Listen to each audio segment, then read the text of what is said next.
Hey guys, अभी हम लोग देख रहे हैं design and analysis of algorithm. और एनालिसिस ऑफ एल्गोरिथम में हम लोग ये देख रहे थे, एनालिसिस ऑफ एल्गोरिथम में हम लोग एसिम्प्टोटिक नोटेशन को कंप्लीट किया था।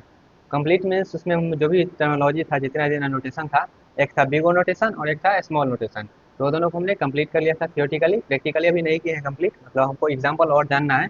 उससे पहले हम क्या करते हैं, कुछ कुछ पॉइंट है जो हमारा जब एग्जाम्पल करेंगे उसमें ये सब यूज़ होगा। तो हम सबसे पहले उसका एग्जाम्पल को करने से पहले हम क्या करते हैं, इंपॉर्टेंट पॉइंट देख लेते हैं। ओके, इंपॉर्टेंट पॉइंट देख लेते हैं, एसिम्प्टोटिक नोटेशन का प्रॉपर्टी देख लेते हैं। उसके बाद बिग ओ जो हमारा जनरली यूज होता है, जब भी हम एल्गोरिथम का एनालिसिस का बात करते हैं तो वहाँ पे हम बिग ओ को ही यूज़ करते हैं, वर्स्ट केस का ही बात करते हैं। तो हम उसके ऊपर भी कुछ कुछ प्रॉपर्टी देख लेंगे। उसके बाद हम एग्जाम्पल पे चलेंगे। ओके, तो चलिए सबसे पहले जानते हैं इंपॉर्टेंट प्रॉपर्टी जो क्या है इसमें। तो सबसे पहले हम बताए थे क्या, बिग ओ के बारे में। बिग ओ, बिगो मेरा, जैसे मान लेते हैं बिगो हम कब कहते हैं, जब मेरा ये जो फंक्शन है वो ऑर्डर, यहाँ पे बिगो को जनरली ऑर्डर ऑफ एन के फॉर्मेट में बोला जाता है। तो यहाँ पे मेरा जो है बिगो, हम कब बोलते हैं जो बिगो के फॉर्मेट में है, तो f n is order of ji n. Order ये जो है मेरा, ये है बिगो, ये जो है वो है बिगो। ठीक है, तो यहाँ पे एफ एन मेरा कोई फंक्शन है, जैसे हम ऑलरेडी बात किए थे जब हम इसका देख रहे थे उसमें। तो एफ एन मेरा क्या है, फंक्शन है। जी एन भी मेरा क्या है, फंक्शन है। तो ये जो एफ एन है इसको हम कब कह सकते हैं, ऑर्डर ऑफ जी एन के टर्म में कब कह सकते हैं, जब मेरा क्या होता है, F N less than equal to C dot ji N. C क्या है, कॉन्स्टेंट है। क्या ये कॉन्स्टेंट है, कोई एक कांस्टेंट है और वहाँ पे मल्टीप्लाई किया गया है जीएन से। तो ये हम मतलब एफ एन को हम ऑर्डर ऑफ जीएन के टर्म में तभी कह सकते हैं जब ये वाला कंडीशन सेटिस्फाई होगा। अब इसके ऊपर हमने एग्जांपल भी देखा था जब इसका हम किए थे, इस टॉपिक को, जब बिगो वाले टॉपिक को हम कर रहे थे। ओके, और यहाँ पे क्या होता है, जो एन है वो, ये क्या होता है जहाँ पे मेरा इसके बाद क्या होता है ना, हमेशा वो इंक्रीज ही होता है। वो एक कंडीशन दिया है, जो एन है वो greater than equal to n not होना चाहिए। ओके, उससे पहले जो होता है ना, उससे पहले हो सकता है ये छोटा हो जाए या फिर इक्वल हो जाए या फिर बड़ा हो जाए, लेकिन इसके बाद, इस पॉइंट के बाद क्या होता है, हमेशा ये वाला फंक्शन इंक्रीज होता है उससे। ओके, तो यहाँ पे ये बिग ओ जो है एफ एन, कब मेरा ये हो सकता है, जब मेरा ये लेस देन इक्वल टू, यहाँ पे देखिएगा इक्वल टू लगा, ये इक्वल टू यहाँ पे लगाना इंपॉर्टेंट है। ओके, अगर इक्वल टू नहीं लगाते हैं तो वो दूसरा हो जाता है, वो स्मॉल ओ हो जाता है, लेकिन यहाँ पे इक्वल टू लगाइएगा तो वो बिग ओ हो जाता है। ओके, उसके बाद हमने बिग ओमेगा का बात किया था। बिग ओमेगा हम यहाँ पे इसको डिनोट करते हैं इस टाइप से, इस टाइप के सिंबल से इसको डिनोट करते हैं। तो f n is omega of ji n, इसको हम तब बोलेंगे जब मेरा क्या हो, f n greater than equal to C dot ji n होना चाहिए। Greater than equal to C dot ji n होना चाहिए। सेम यहाँ पर भी कंडीशन हो रही है, एन जो होना चाहिए वो greater than equal to n not होना चाहिए। ओके, एन नॉट क्या है, एक पॉइंट है, जैसे हम ग्राफ में बताए थे क्या, ग्राफ में मेरा एन नॉट क्या है, एक पॉइंट है। उसके बाद जो मेरा है वो हमेशा इंक्रीज होते रहता है, जो फंक्शन है वो हमेशा इंक्रीज होते रहता है। तो वो एन नॉट क्या है, एक पॉइंट है। ओके, उसके बाद थीटा नोटेशन के बारे में जाने थे। एफ एन जो है वो theta order of, order of theta g n कैसे हो सकता है, जब मेरा क्या हो, इफ एंड ओनली, ये जो ऐसे लिखा है, इस टाइप से लिखा है, इसको पढ़ते हैं क्या, इसको पढ़ते हैं, if and only if, if and only if, ये जो आई डबल एफ लिखा है उस टाइप से। इसको हम तब बोल सकते हैं, एफ एन जब मेरा हो वो ऑर्डर ऑफ जी एन होना चाहिए, एंड साथ में एंड एफ एन जो है वो ओमेगा ऑफ जी एन होना चाहिए। क्या, दो दो कंडीशन थीटा के केस में है, वो दो दो कंडीशन सेटिस्फाई होना चाहिए। पहला जो है वो ऑर्डर ऑफ जी एन होना चाहिए, दूसरा वो ओमेगा ऑफ जी एन होना चाहिए। मतलब एक ऐसा फंक्शन जो बड़ा भी होना चाहिए और छोटा, मतलब उसके बीच में वो थीटा वाला फंक्शन, वो दोनों के बीच में होना चाहिए। ओके, तो यहाँ पे ये दोनों ये सब का ऑलरेडी बात किया, बस यहाँ पे हम उसको रिविजन करवा रहे हैं। उसके बाद यहाँ पे आते हैं, ये तो हो गया बिग ओमेगा और थीटा।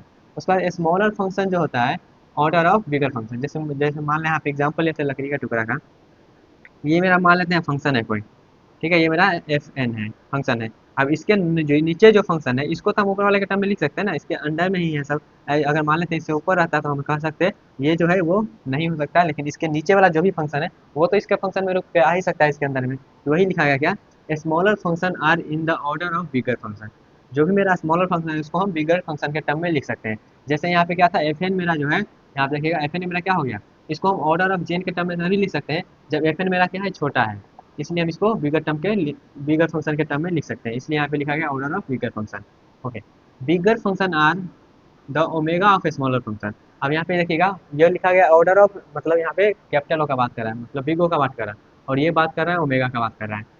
जो मेरा बिगर फंक्शन है उसको अगर हम स्मॉलर फंक्शन के टर्म में लिखना चाहते हैं तो वहाँ पे हम क्या करेंगे, वहाँ पे अप्लाई करेंगे ओमेगा नोटेशन का, ये वाला नोटेशन का हम अप्लाई करेंगे, ओमेगा नोटेशन का।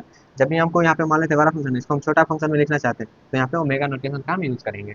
ओके, क्योंकि ओमेगा क्या होता है, वो लोअर बाउंड को बताता है, और ये जो है ऑर्डर ऑफ वो हमेशा हायर बाउंड को बताता है। उसके बाद क्या है आगे, if the rate of growth, क्या rate of growth both function are equal. जैसे मान लेते हैं मेरा एफ है ना और जी एन दो फंक्शन है, तो दोनों का रेट ऑफ ग्रोथ जब इक्वल हो जाता है तो वहाँ पे हम थीटा नोटेशन क्या करते हैं, then they are theta to each other, तो वहाँ पे क्या आ जाता है, थीटा नोटेशन आ जाता है। तो ये पॉइंट अभी तक क्लियर हो गया, इस सब का हम ऑलरेडी डिस्कस कर चुके थे, तो यहाँ पे आपको समराइज मैंने बता दी है कि किस प्रकार से होता है। ओके, उसके बाद आते हैं properties of asymptotic notation. Properties of asymptotic, ये तो जनरल है, बस यहाँ पे हम एक पॉइंट में जो भी हम डिस्कस किए हैं एसिम्प्टोटिक नोटेशन के बारे में, उसका समराइज मैनर में यहाँ पे हम लिख दिए हैं। ओके, उसके बाद यहाँ पे आते हैं प्रॉपर्टीज ऑफ एसिम्प्टोटिक नोटेशन में। तो यहाँ पे मान लेके चलते हैं मेरा रियल नंबर है।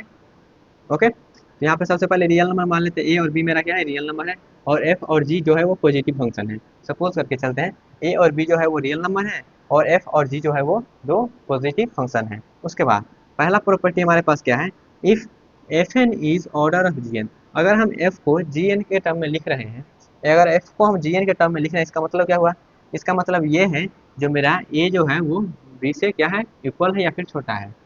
ये ए जो है, ये ए है मेरा इसका फंक्शन एफ का, और बी जो है वो है जी का फंक्शन, इस टाइप से सपोज करिए। ओके, तो यहाँ पे एफ को हम अगर मान लेते हैं ऑर्डर ऑफ जी के टर्म में लिख रहे हैं, तो उसका मतलब सीधा सा ये होता है कि ए जो है वो less than equal to b है, मतलब बी यहाँ पे बड़ा है। बी बड़ा है इसलिए हम क्या कर रहे हैं, बी को ए के टर्म में लिख रहे हैं। ठीक है, ए को क्या कर रहे हैं, बी के टर्म में लिख रहे हैं, क्योंकि बी क्या है, बड़ा है। तो यहाँ पे बी किसका फंक्शन है, जी का।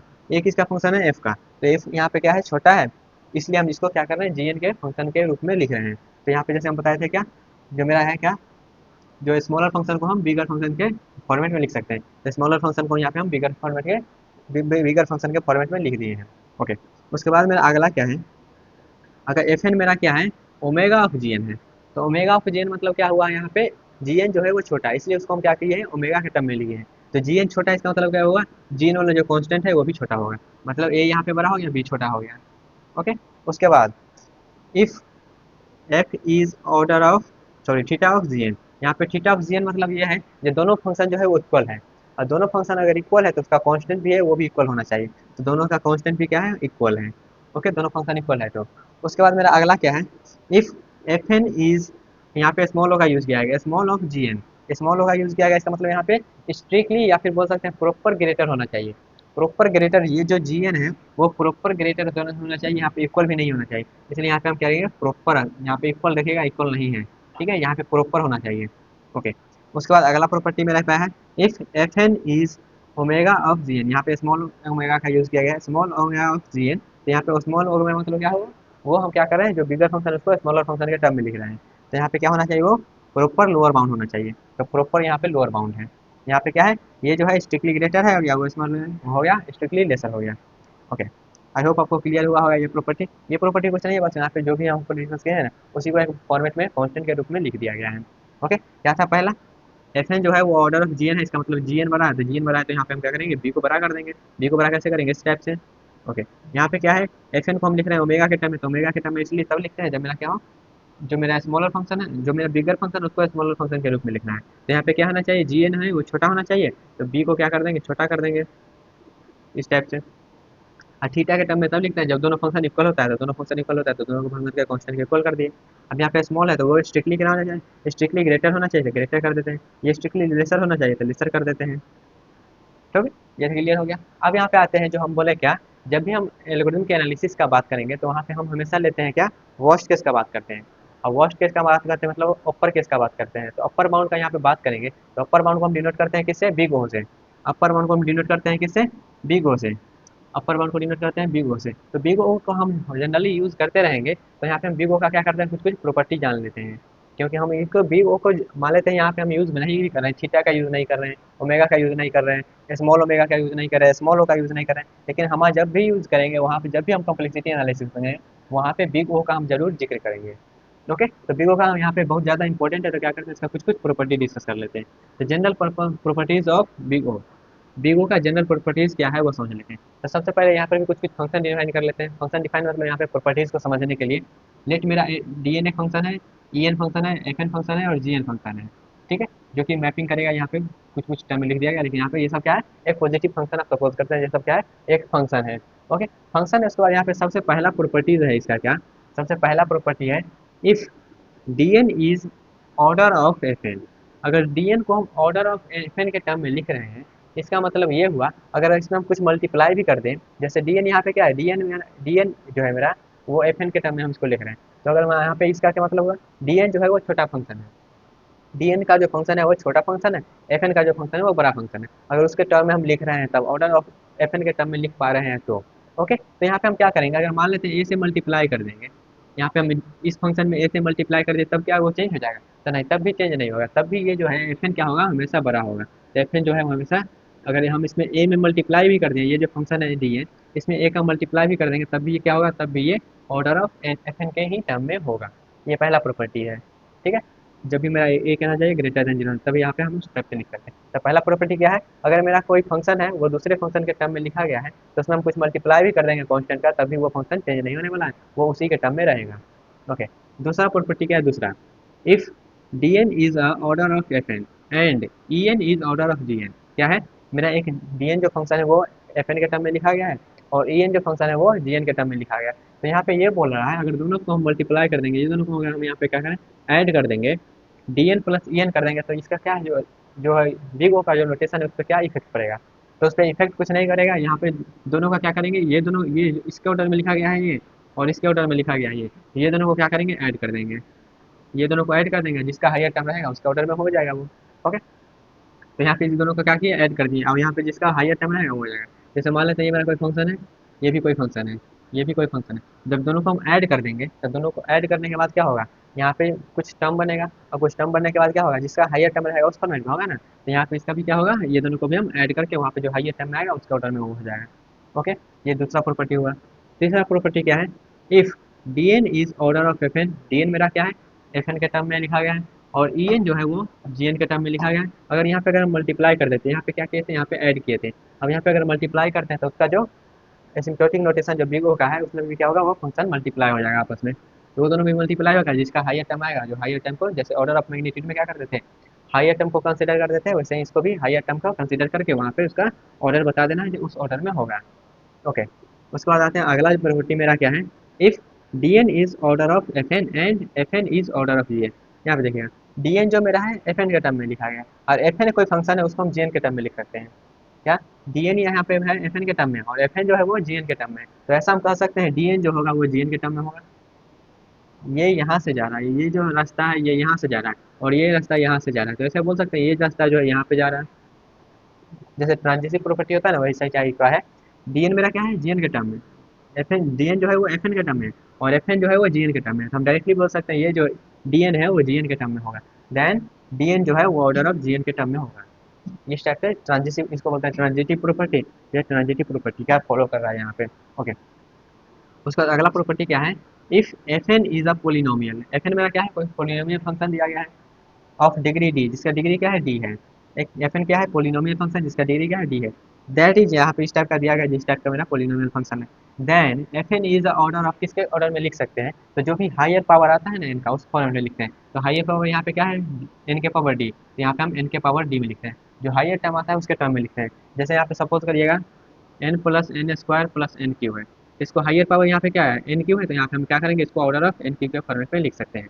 ठीक है, जहाँ पे यहाँ पे क्या है, हायर टर्म क्या है, डी है, तो यहाँ पे हायर टर्म हम उसके फॉर्मेट में लिख दिए हैं। यहाँ पे क्या है मेरा, एफ एन जो है वो एक पोलिनोमियल है, तो यहाँ पे पोलिनोमियल का एग्जाम्पल लेकर हम समझ लिए हैं। ओके।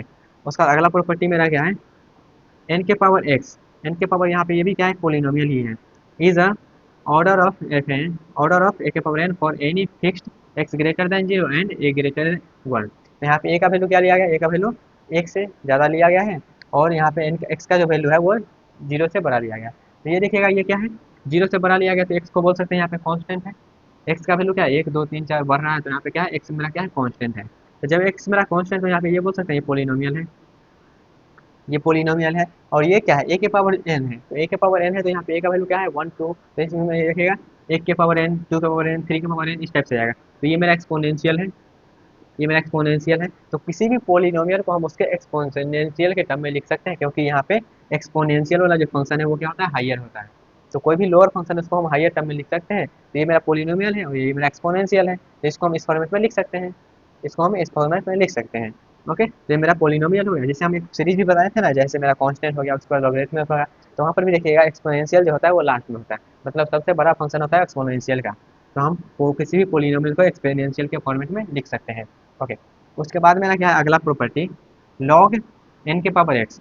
लॉग एन के power x is a order of log n for any fixed x greater than zero. तो अब यहाँ पे कहिएगा ये एक्स के पावर यहाँ पे एन के पावर एक्स में है और यहाँ पे हम सिंपली इसको लॉग एन के टर्म में कैसे लिख सकते हैं।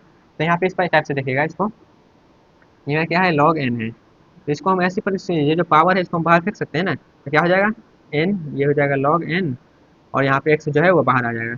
एक्स जब बाहर आ गया तो यहाँ पे एक्स क्या हो गया, एक कांस्टेंट जैसा बिहेव करने लगेगा। एक्स कांस्टेंट जैसा बिहेव करने लगा तो यहाँ पे वो कांस्टेंट और लॉगरिथमिक में कौन बड़ा होता है, तो कांस्टेंट और लॉगरिथमिक में लॉगरिथमिक फंक्शन वो बड़ा होता है। तो इसलिए हम क्या करिए इसको लॉग एन के फॉर्मेट में लिखे हैं, तो इसलिए हम इसको लॉग एन के फॉर्मेट में लिखे हैं। यहाँ पे बस प्रॉपर्टी समझ लीजिए, बहुत सारे एग्जाम्पल करेंगे तो आपको सब कुछ क्लियर हो जाएगा। उसके बाद अगला मेरा क्या है, log एक के power x n is order of n y for any fixed constant x greater than 0 और y greater than 0। तो यहाँ पे देखिएगा इसको हम इस फॉर्मेट में लिख सकते हैं क्या, log n के पावर x में लिख सकते हैं, इज ऑर्डर ऑफ, अब ये क्या मेरा हो गया n के पावर y, ये क्या है पोलिनोमियल है।